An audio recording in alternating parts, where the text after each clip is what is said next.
প্রিয় ছাত্রছাত্রীরা, আজকে আমি তোমাদেরকে এই ভিডিওর মাধ্যমে ক্লাস 8 এর ভূগোলের যে সমস্ত প্রশ্নগুলো দেওয়া হয়েছে সেকেন্ড সেমিস্টারের জন্য, অর্থাৎ দ্বিতীয় পর্যায়ের মূল্যায়নের জন্য 5 নম্বর স্কুলের যে প্রশ্নগুলো আছে পেজ নম্বর 306, সেখানে যে সমস্ত প্রশ্নগুলো আছে সমস্ত প্রশ্নের উত্তর আমরা আলোচনা করবো আজকে এই ভিডিওর মাধ্যমে।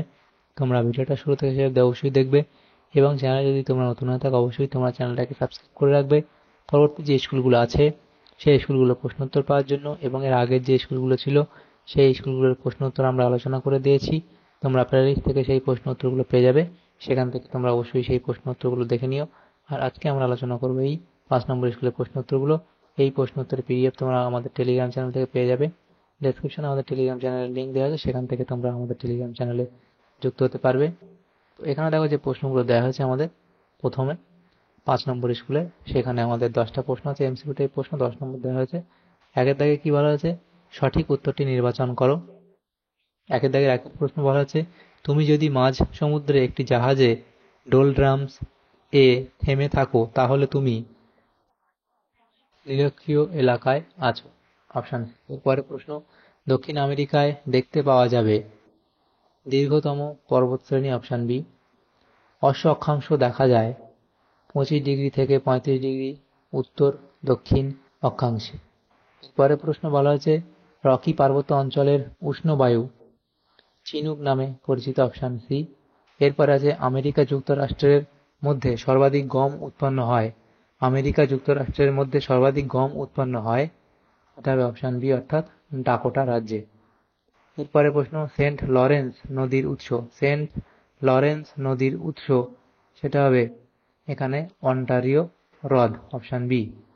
এরপরে প্রশ্ন, যে তাপমাত্রায় বায়ু সম্পৃক্ত হয়। যে তাপমাত্রায় বায়ু সম্পৃক্ত হয় তা হলো ওই বায়ুর শিশিরাঙ্ক, অর্থাৎ অপশন বি। এরপরে আছে, অ্যানাবেটিক অ্যানাবেটিক বায়ু একটি সাময়িক বায়ু, অর্থাৎ অপশন বি হবে সঠিক উত্তর। এরপরে আছে, পৃথিবীর বৃহত্তম নদী হলো আমাজন, অর্থাৎ অপশন বি। এরপরে প্রশ্ন, বাম্পি ক্লাউড নামে পরিচিত এটা হবে স্ট্র্যাটোকিউমুলাস মেঘ। এখানে যে এমসিকিউ টাইপ প্রশ্নগুলো ছিল 10টা, সেগুলো আমরা আলোচনা করে নিলাম। এরপরে যে প্রশ্নগুলো আছে দেখো, 2 এর দাগের প্রশ্ন, সেখানে বলা আছে কি শূন্যস্থান পূরণ করো। 2 এর দাগের 1, একটি শীতল স্থানীয় বায়ুর নাম হলো কি? বোরা তোমরা লিখতে পারো। এরপরে, সেন্ট লরেন্স নদী ড্যাশ মহাসাগরে পতিত হয়েছে, এটা হবে আটলান্টিক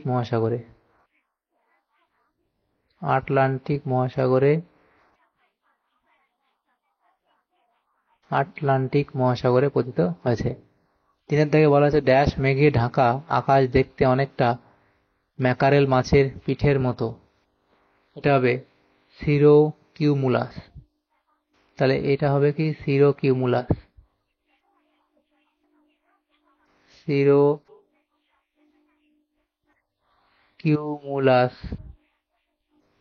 এরপরে প্রশ্ন, উত্তর আমেরিকার হ্রদ অঞ্চলের ড্যাশ শহর পৃথিবীর রবার এর রাজধানী নামে পরিচিত, এটা হবে অ্যাক্রন শহর। এরপরে, পর্বতের অনুবাদ ঢালকে ড্যাশ বলা হয়, এটা হবে বৃষ্টির ছায়া অঞ্চল বলা হয়। বৃষ্টির ছায় অঞ্চল বলা হয়।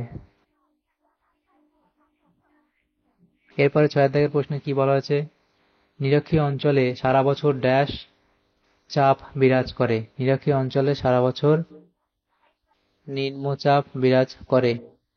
এরপরে যে প্রশ্নটা আছে, ড্যাশ খ্রিস্টাব্দে পানামা খালটি কাটা হয়, এটা হবে 1914 খ্রিস্টাব্দে পানামা খালটি কাটা হয়, এটা 1914 লিখবে, 1914। এরপরে, ড্যাশ বায়ুর অপর নাম বাণিজ্য বায়ু, লিখবে আয়ন বায়ুর অপর নাম বাণিজ্য বায়ু। এরপরে, ড্যাশ পৃথিবীর বৃহত্তম নিকেল খনি, এটা হবে সাডবেরি, এখানে লিখে দিই সাডবেরি। এরপরে 10 দাগের প্রশ্নে বলা আছে, পৃথিবীর শ্রেষ্ঠ ময়দা উৎপাদক কেন্দ্র, এটা হবে বাফেলো। তাহলে এখানে শূন্যস্থান পূরণগুলো হলো। এরপরে যে প্রশ্নগুলো আছে দেখো, সেখানে কি বলা হয়েছে, 3 এর দাগের প্রশ্ন, নিচের বিবৃতিগুলি শুদ্ধ বা অশুদ্ধ নির্বাচন করো। প্রথম প্রশ্ন, আয়ন বায়ুর গতিবেগ উত্তর গোলার্ধের তুলনায় দক্ষিণ গোলার্ধে কম, এটা এখানে তোমাদের ভুল বলা হয়েছে। এরপরে প্রশ্ন, অ্যাঞ্জেল পৃথিবীর উচ্চতম জলপ্রপাত, এটা ঠিক বলা হয়েছে। নেক্সট প্রশ্ন, আমেরিকা যুক্তরাষ্ট্রের ডাকোটা রাজ্যে সবচেয়ে বেশি গম উৎপাদিত হয়, এটাও ঠিক বলা হয়েছে। নেক্সট প্রশ্ন, ওরিনোকো নদীর অববাহিকায় ল্যানোস সমভূমি অবস্থিত, এটাও ঠিক বলা হয়েছে। নেক্সট প্রশ্ন, সুন্দরবন পৃথিবীর ফুসফুস বলা হয়, এটা ভুল বলা হয়েছে, কারণ সেলভা অরণ্যকে পৃথিবীর ফুসফুস বলা হয়। এরপরে প্রশ্ন, পম্পাস পম্পাস অঞ্চলের স্থানীয় বায়ুর নাম পম্পারো, এটা এখানে তোমাদের ঠিক বলা হয়েছে। এরপরে দুই মেরুবৃত্ত প্রদেশে নিম্নচাপ সৃষ্টি হয়, এটা ভুল বলা হয়েছে। বায়ু সবসময় নিম্নচাপ অঞ্চল থেকে উচ্চচাপ অঞ্চলের দিকে প্রবাহিত হয়, এটাও ভুল বলা হয়েছে। লিবিয়া মরুভূমির উষ্ণ ও ধূলিপূর্ণ বায়ুকে শিরোক্ষ বলা হয়, এটাও এখানে ভুল বলা হয়েছে। তারপরে প্রশ্ন, কানাডিয়ান শিল্ড অঞ্চলের উত্তর দিকে সাভানা জলবায়ু দেখায়, সাভানা জলবায়ু এখানে কি হবে?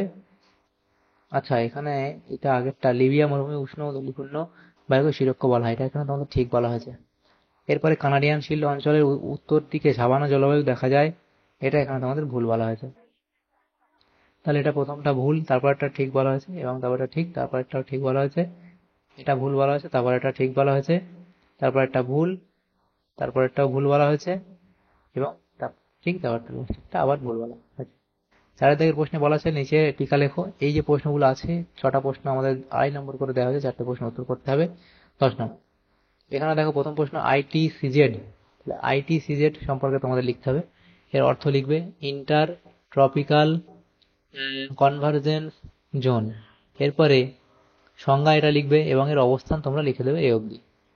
এরপরে অক্ষাংশ, তাহলে সংজ্ঞা লিখবে কর্কটীয় ও মকরীয় উচ্চচাপ বলয়কে অক্ষাংশ বলা হয়, এর অবস্থান লিখবে এবং সৃষ্টি কি হবে সেটা লিখবে। এটা 22 ব্যালার সূত্র নামকরণ তোমরা লিখবে এখান থেকে এই অবধি। তাহলে এটা এখানে করবে না, এটা এখানে চলে আসবে, এই লেখাটা এখান থেকে শুরু করবে। এরপরের যে প্রশ্নটা আছে দেখো 4 দাগে, এস্টেনসিয়া, তাহলে দক্ষিণ আমেরিকার পম্পাস তৃণভূমির অধিবাসীদের প্রধান জীবিকা পশুপালন। এই অঞ্চলের পশ্চিমে বৃষ্টিপাতের পরিমাণ কম হলেও পূর্বাংশে প্রচুর বৃষ্টিপাত হয়, যা দীর্ঘাকার উৎকৃষ্ট ঘাস আলফা আলফা এর বৃদ্ধিতে সাহায্য করে। ফলে এই অঞ্চলে গবাদি পশু প্রতিপালন করা হয়। পশুপালনের জন্য নিয়োজিত আর্জেন্টিনার বৃহদায়তন খামারগুলিকে এস্টেনসিয়া বলে। এই খামারগুলির আয়তন প্রায় এত একর থেকে এত একর ও এখানে আনুমানিক এত পশুপালন করা হয়। তাহলে 5 দাগে বলা আছে কি মৃত্যু উপত্যকা, মৃত্যু উপত্যকা সম্পর্কে অবধি লিখবে। এরপরে 6 বলা আছে যোজক, সেটা সম্পর্কে এখানে টিকা, আমাদের দেখো কি লিখতে বলা হয়েছে এগুলো, এখানে টিকা লিখতে বলা হয়েছে, 2.5 নম্বর করে দেওয়া ছিল। 6টা প্রশ্ন উত্তর আমরা এখানে করে দিলাম। পরে দেখো 5 দাগের যে প্রশ্ন আছে, তাহলে 4 দাগে অবধি আমাদের হয়ে গেল। এরপরে 5 দাগের যে প্রশ্ন, সেখানে বলা আছে কি যে নিম্নলিখিত প্রশ্নগুলি উত্তর দাও, যে কোনো 2টি প্রশ্ন উত্তর করতে বলা হয়েছে। প্রত্যেকটা প্রশ্ন 5 নম্বর করে 10 নম্বর দেওয়া হয়েছে। যেখানে 4টে প্রশ্ন, তার মধ্যে 2টো প্রশ্ন উত্তর আমাদের করতে হবে। তাহলে এখানে দেখো প্রথম প্রশ্ন 5 দাগে বলা আছে, 5 দাগের 1, চিত্রসহ সমুদ্রবায়ু ও স্থলবায়ুর উৎপত্তি ও প্রভাব। চিত্রসহ সমুদ্রবায়ু ও স্থলবায়ুর উৎপত্তি ও প্রভাব আলোচনা করো। তাহলে সমুদ্রবায়ু, তার উৎপত্তি এবং গতি লিখবে, এবং এখানে স্থলবায়ু উৎপত্তি, গতিবেগ, প্রভাব লিখবে। উত্তর আমেরিকার হ্রদ অঞ্চলের উত্তর আমেরিকার হ্রদ অঞ্চলের কৃষি উন্নতির কারণ ব্যাখ্যা করো। তাহলে এখানে তার ভূমি, জলবায়ু, মাটি, জলসেচ, শস্যাবর্তন, আধুনিক কৃষি ব্যবস্থা, চাহিদা, এই পয়েন্টগুলো করে এফডি তোমরা লিখে দেবে। পরে আছে 3 দাগের প্রশ্ন। 3 দাগের প্রশ্নতে আমাদের কি বলা হয়েছে, সেখানে বলা হয়েছে কানাডার শিল্ড অঞ্চল কাষ্ঠ ও কাগজ শিল্প উন্নত কেন? কাঁচামালের সুবিধা, সুলভ পরিবহন, পর্যাপ্ত জলবিদ্যুৎ, উন্নত প্রযুক্তি বা অন্যান্য কারণ বলে এই অবধি লিখবে। এরপরে প্রশ্ন 4 দাগে বলা হয়েছে পম্পাস অঞ্চলের কৃষিকাজ ও পশুপালন সম্পর্কে যা জানা লেখো। তাহলে পম্পাস অঞ্চলের কৃষিকাজ, কৃষি পদ্ধতি, কৃষির উন্নতির কারণগুলো এখানে পয়েন্ট করে লিখবে এখানে, এবং উৎপন্ন কি কি ফসল সেটা লিখবে অবধি।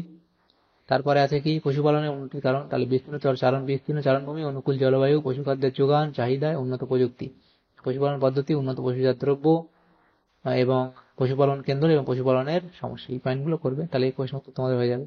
তাহলে দেখো আমাদের এখানে যে এখানে প্রশ্নগুলো ছিল, আমাদের 5 নম্বর স্কুলের ক্লাস 8-এর ভূগোলের যে প্রশ্নগুলো ছিল 5 নম্বর স্কুলের, সমস্ত প্রশ্নের উত্তর আমরা আলোচনা করলাম আজকে এই ভিডিওর মাধ্যমে। তোমাদের যদি সামান্যতম উপকার এসে থাকে ভিডিওটা, অবশ্যই লাইক করবে, বেশি বেশি করে বন্ধুদের সাথে শেয়ার করবে। আর পরবর্তী যে স্কুলগুলো আছে সেই স্কুলগুলো প্রশ্নোত্তর পাওয়ার জন্য অবশ্যই তোমরা আমাদের চ্যানেলটাকে সাবস্ক্রাইব করে রাখবে। Thank you, thanks for watching.